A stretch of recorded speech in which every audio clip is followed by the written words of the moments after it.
ইরানের কাছে হার মানছে আমেরিকা, নতজানু হয়ে ইরানের সব দাবি মেনে নিচ্ছে। ইরানের বিশাল জয়, পরমাণু বোমা ছাড়াই কয়েক দশক ধরে নিয়ন্ত্রণ থাকবে ইরানের হাতে। জানাবো হরমুজ প্রণালীর পূর্ণ নিয়ন্ত্রণ পাচ্ছে তেহরান।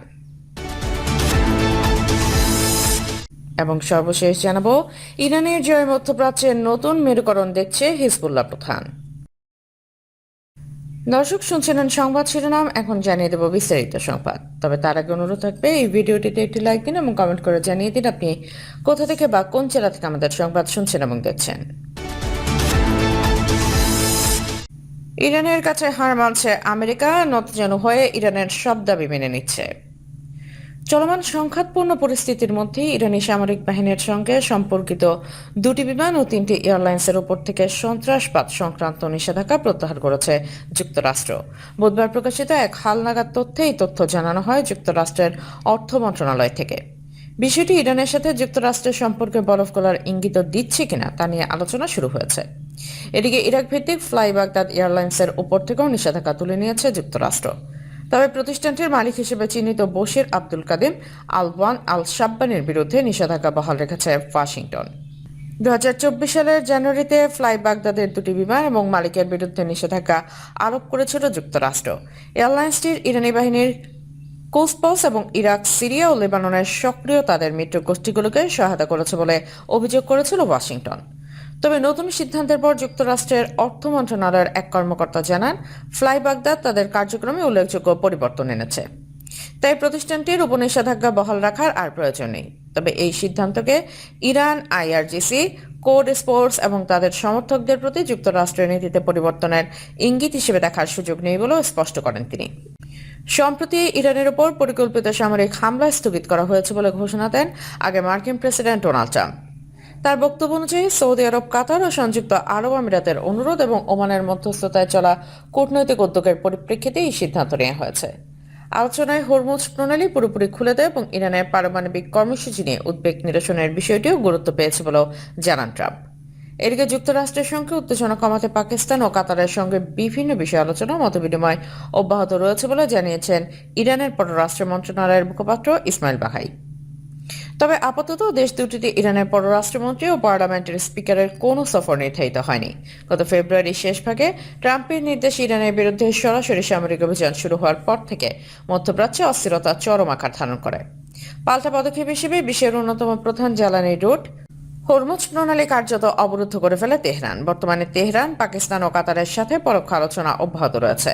তবে যুক্তরাষ্ট্র ইরানের মধ্যে সংঘাত থামার কোনো লক্ষণই দেখা যাচ্ছে না। আর বিশেষজ্ঞরা বলছেন, যে কোনো উপায়ে যুক্তরাষ্ট্র ইরানের মধ্যকার সংঘাত কমানো জরুরি। কারণ হরমুজ প্রণালীতে এইভাবে তেল বাণিজ্য বন্ধ থাকলে এর প্রভাব গোটা বিশ্বে আরো ভয়াবহভাবে ছড়িয়ে পড়বে বলেও সতর্ক করেছেন তারা।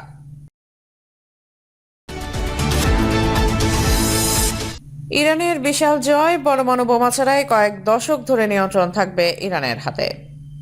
যুক্তরাষ্ট্র আর ইরানের মধ্যে 6 মাস ধরে চলা এই সংঘাত কেবলই বোমা আর ক্ষেপণাস্ত্রের গল্প নয়, নতুন মধ্যপ্রাচ্যের নকশা আঁকার গল্প। আর সেই নকশার পেন্সিলটা এখন কার হাতে তা নিয়ে বিশ্লেষকদের মধ্যে বিতর্ক তুঙ্গে। ওয়াশিংটন বারবার একটাই দাবি তুলছে, তেহরানের নিঃশর্ত আত্মসমর্পণ। কিন্তু তেহরানের প্রতিক্রিয়া উল্টো দিকে। যুদ্ধের 6 মাসকে তারা ব্যবহার করছে নিজেদের দীর্ঘমেয়াদী লক্ষ্য বাস্তবায়নের সুযোগ হিসেবে।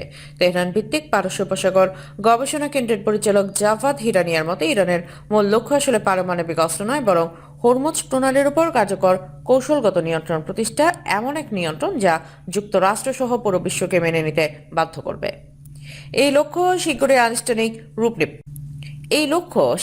আনুষ্ঠানিক রূপ পেতে পারে। খবর পাওয়া যাচ্ছে, ইরান আর ওমানের মধ্যে একটি চুক্তি প্রস্তুতি চলছে, যেখানে এই গুরুত্বপূর্ণ তেল গ্যাস করিডোর দিয়ে চলাচলকারী জাহাজের উপর উভয় দেশ সার্ভিস ফি আরোপের ব্যবস্থা করবে। হেররানিয়ার ভাষ্যমতে এই ব্যবস্থাটা আসলে পারমাণবিক ইস্যুতেও একটি লাভ ক্ষতির হিসাব হিসেবে কাজ করতে পারে। অর্থাৎ ইরান যদি সমৃদ্ধ ইউরেনিয়াম মজুত কমাতে রাজি হয়, তাহলে হরমুজের এই নিয়ন্ত্রণ তাদের জন্য এক ধরনের নিরাপত্তা বীমার মতো কাজ করবে। এমনকি যুক্তরাষ্ট্র নিজের প্রতিশ্রুতি না রাখলেও কিন্তু এর পেছনে লুকিয়ে আছে আরও এক বড় খেলা। 2023 সালের অক্টোবরে হামাসের ইসরায়েল আক্রমণের পর তেহরান প্রথমে কিছুটা হতভম্ব হয়ে পড়েছিল। তবে তাদের প্রতিরোধক হিজবুল্লাহ, হুথি, ইরাকি মিলিশিয়া দ্রুত সক্রিয় হয়ে ওঠে। এরপর একের পর এক ইসরায়েলি মার্কিন হামলায় এই জোট বহুবার ক্ষতবিক্ষত হয়েছে। এমনকি গত জুনে ইরানের উপর সরাসরি 12 দিনের যুদ্ধের সময় তারা কার্যকর প্রতিক্রিয়া দেখাতে পারেনি বলে মনে হয়েছিল, কিন্তু ফেব্রুয়ারিতে শুরু হওয়া নতুন মার্কিন ইসরায়েলি অভিযানের পর ছবিটা বদলেছে। হেররানিয়ার বিশ্লেষণ অনুযায়ী ইরান এই দুর্বল হয়ে পড়া জোটকে ত্যাগ না করে বরং নতুন বিনিয়োগ আর কৌশলগত পরিবর্তনের মাধ্যমে পুনরুজ্জীবিত করার চেষ্টা করছে। সৌদি আরবের বিরুদ্ধে হুতি ও ইরাকি মিলিশিয়াদের সাম্প্রতিক তৎপরতা তারই অংশ। ইরান এমনকি ঘোষণা দিয়েছে এই জোটের যে কোনো সদস্যের উপর হামলাকে তারা নিজেদের গুরুত্বপূর্ণ অবকাঠামোর উপর হামলা হিসেবেই বিবেচনা করবে। এই টালমাটাল অবস্থায় গোটা অঞ্চলের মিত্রতার মানচিত্র পাল্টে যাচ্ছে। সৌদি আরব একাধিক ফ্রন্টে হুমকির মুখে পড়ে মিশর, তুরস্ক আর পাকিস্তানের সঙ্গে একটি অনানুষ্ঠানিক জোটে ছুটছে, যার সঙ্গে গত সেপ্টেম্বরে একটি প্রতিরক্ষা চুক্তিও সই হয়েছে। অন্যদিকে সংযুক্ত আরব আমিরাত ইসরায়েলের সঙ্গে আব্রাহাম অ্যাকর্ডের ভিত্তিতে আরো ঘনিষ্ঠ হচ্ছে। পাশাপাশি ভারত, গ্রিস আর সাইপ্রাসের সঙ্গেও কৌশলগত সম্পর্ক গড়ে তুলছে। ফলে দীর্ঘদিনের ঘনিষ্ঠ সৌদি আমিরাত সম্পর্ক এখন লিবিয়া, সুদান আর ইয়েমেন ইস্যুতে ফাটলে স্পষ্ট। এর মতে ইরান হরমুজ প্রণালী আর তাদের প্রক্সি নেটওয়ার্ক ব্যবহার করে এই পরিবর্তিত ক্ষমতার সমীকরণে নিজেদের পক্ষে আনার চেষ্টা করছে, যদিও উপসাগরীয় আরব রাষ্ট্র আর ইসরায়েলও নিজেদের স্বার্থ রক্ষায় সমানভাবে সচেষ্ট।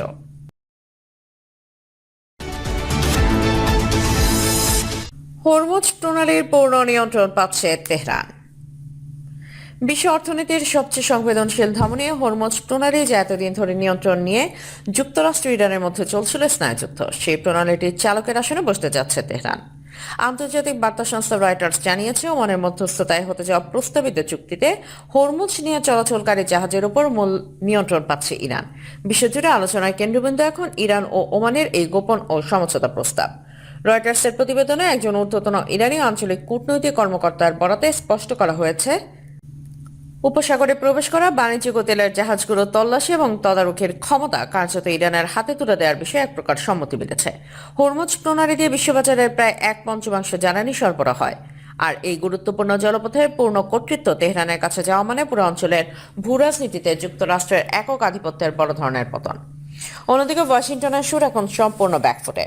সাম্প্রতিক এক সংবাদ সম্মেলনে মার্কিন পররাষ্ট্রমন্ত্রী মার্কো রুবিও স্বীকার করেছেন, আলোচনায় বড় ধরনের অগ্রগতি হয়েছে এবং খুব শিগগিরই একটি চুক্তি স্বাক্ষরিত হতে যাচ্ছে। আমেরিকার মতো পরাশক্তি যেখানে কঠোর অবস্থানের ঘোষণা দিয়েছিল, সেখানে ট্রাম্প প্রশাসন ইরানের শর্ত দাবিকে প্রাধান্য দিয়ে চুক্তির পথে হাঁটছে। রুবিওর কথায় পরিষ্কার ইঙ্গিত মিলেছে, ইরানের সামরিক শক্তি ও রণকৌশলকে উপেক্ষা করে প্রণালীতে নিজেদের একক আধিপত্য ধরে রাখা আমেরিকার পক্ষে আর সম্ভব হচ্ছে না। শুধু ওমানই নয়, পাকিস্তান এবং কাতারের মতো দেশগুলো এখন খসড়া চুক্তি চূড়ান্ত করতে কাজ করছে।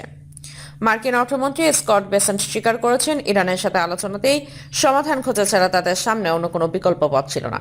কেবল হরমুজ নয়, লোহিত সাগর ও বাবেল মানদেব প্রণালীতে ঐক্য শক্তির কঠোর নজরদারি পুরো পশ্চিমা বাণিজ্যকে কোণঠাসা করে ফেলেছে। ফলে বিশ্ব অর্থনীতি সচল রাখতে ইরানের শর্ত মেনে নেওয়াকে বুদ্ধিমানের কাজ বলে মনে করছে আমেরিকা। বছরের পর বছর ধরে পশ্চিমা নিষেধাজ্ঞা ও মার্কিন চোখ রাঙানিকে বুড়ো আঙুল দেখিয়ে হরমুজ প্রণালীতে নিজেদের সার্বভৌমত্ব প্রতিষ্ঠিত করল ইরান।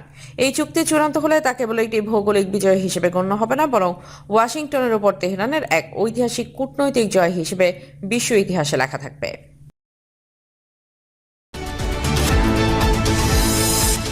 ইরানের জয়ে মধ্যপ্রাচ্যের নতুন মেরুকরণ দেখছে হিজবুল্লাহ প্রধান।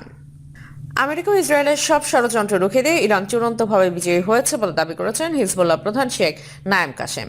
শহীদ ইমাম হোসাইনের চেহলাম বা আরবাইন উপলক্ষে দেয়া এক ভাষণে তিনি বলেন, তেহরানকে দমানোর সব চেষ্টা ব্যর্থ হয়েছে। মধ্যপ্রাচ্য ইরানের গণমাধ্যমগুলোর বরাত দিয়ে মধ্যপ্রাচ্যের রাজনীতিতে ইরান এখন এক অপরাজেয় শক্তি, এমন ঘোষণায় নিজেদের আত্মবিশ্বাস জানান দিলেন হিজবুল্লাহর প্রধান শেখ নাইম কাসেম। ইরানের রাষ্ট্রীয় সংবাদ সংস্থা ইনা নিউজ জানিয়েছে, আমেরিকা ও ইহুদিবাদী ইসরায়েলের বিরুদ্ধে ইরানের বিজয় এখন সুনিশ্চিত বলে ঘোষণা দিয়েছেন নাইম কাসেম। তেহরানের শাসন ব্যবস্থা উপড়ে ফেলার পশ্চিমা স্বপ্ন ধুলোয় মিশে গেছে বলেও মন্তব্য করেছেন তিনি। উন্নত মানের কারবালার প্রান্তর শহীদ হযরত ইমাম হোসাইন রাদিয়াল্লাহু আনহু ও তার পরিবারের স্মরণে পালিত আরবাইন দিবস উপলক্ষে আয়োজিত এক অনুষ্ঠানে গুরুত্বপূর্ণ বক্তব্য দেন হিজবুল্লাহ প্রধান। এই সময় তিনি বলেন, ইরান তার সেনাবাহিনী ও বিপ্লবী গার্ড বাহিনীর শক্তিতে আজ বলিয়ান। নেতৃত্বের দৃঢ়তা এবং জনগণের সমর্থনে দেশটি এক প্রভাবশালী রাষ্ট্রে পরিণত হয়েছে বলেও তিনি মন্তব্য করেছেন বলে জানিয়েছে তাসনিম নিউজ এজেন্সি। লেবাননের উপর হামলার নেপথ্যে ইরান ও আমেরিকার সমঝোতাকে বড় কারণ হিসেবে দেখছেন শেখ নাইম কাসেম। তিনি জানান, ইরান সবসময় লেবানন থেকে ইসরায়েল সেনা প্রত্যাহারের শর্তকে সবার উপরে রেখেছে। এই সমঝোতায় শত্রুপক্ষকে অনেকটা পিছু হটাতে বাধ্য করেছে। তবে প্রতিরোধ যোদ্ধাদের অদম্য সাহস ছাড়া এই সাফল্য অর্জন সম্ভব ছিল না বলেও মন্তব্য করেন তিনি। একই সঙ্গে মাত্র কয়েকদিনের মধ্যে ইরানকে পরাজিত করার ভবিষ্যৎবাণী সম্পূর্ণ ভুল প্রমাণিত হয়েছে বলে মন্তব্য করেন শেখ নাঈম কাসেম। পাশাপাশি লেবানন সরকার ও ইসরায়েলের সরাসরি আলোচনার কঠোর সমালোচনা করেছেন হিজবুল্লাহ মহাসচিব। তার মতে এমন আলোচনা দেশের জন্য কেবল অপমান আর হতাশা বয়ে আনবে। রাজনৈতিকভাবে ইসরায়েল কিছুটা সুবিধা পেলেও রণক্ষেত্র তারা সফল হতে পারবে না বলেও হুঁশিয়ারি করে দেন তিনি। সার্বভৌমত্ব রক্ষায় লেবাননের সব পক্ষকে তাই ঐক্যবদ্ধ থাকার আহ্বান জানান শেখ নাঈম কাসেম। হিজবুল্লাহ এবং আমাল মুভমেন্টের ঐক্যকে শত্রুদের বিরুদ্ধে বড় ঢাল হিসেবে উল্লেখ করেন এই নেতা। গাজা ও ফিলিস্তিনিদের প্রতি সমর্থন অব্যাহত রাখার অঙ্গীকারও পুনরায় ব্যক্ত করেন তিনি। আয়াতুল্লাহ সাইয়্যেদ মোস্তফা হোসাইন খামেনির নেতৃত্বে ইরান আরও বড় সাফল্য পাবে বলে তিনি দৃঢ়ভাবে বিশ্বাস করেন শেখ নাঈম কাসেম। দর্শক, এই ছিল আমাদের হাতে পাওয়া সর্বশেষ সংবাদ। পরবর্তী সংবাদ দেখার আমন্ত্রণ জানিয়ে এখানেই বিদায় নিচ্ছি। সবাই ভালো থাকবেন, সুস্থ থাকবেন। আল্লাহ হাফেজ।